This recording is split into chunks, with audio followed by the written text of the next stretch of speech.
தடைகள் மற்றும் சூழ்ச்சிகளை முறியடித்து 5000 ரூபாய் உரிமைத் தொகை வரவு வைக்கப்பட்டுள்ளதாக கூறியுள்ள முதலமைச்சர் மு.க.ஸ்டாலின், வாக்களித்தவர்கள் வாக்களிக்காதவர்கள் என நினைக்காமல் அனைவருக்குமான முதலமைச்சராக தான் இருப்பதாகவும் மகிழ்ச்சியுடன் பொறுப்புணர்வும் மிகுந்து இருப்பதாகவும் தெரிவித்துள்ளார்.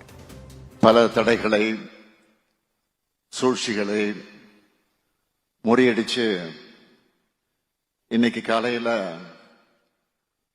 1,31,00,000 சகோதரிகளுக்கு சிறப்பு தொகுப்பாக 5000 ரூபாய் மகளிர் உரிமை தொகை வழங்கிட்டு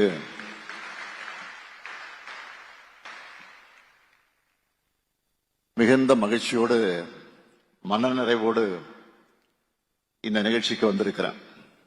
வாக்களித்தவர்கள் வாக்களிக்காதவர்கள் என நினைக்காமல் அனைவருக்குமான முதலமைச்சராக இருப்பேன் என்று சொன்னேன்.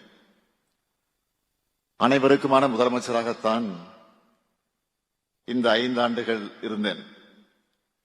இனியும் அனைவரையும் அனைத்து வகையிலும் உயர்த்தக்கூடிய முதலமைச்சராக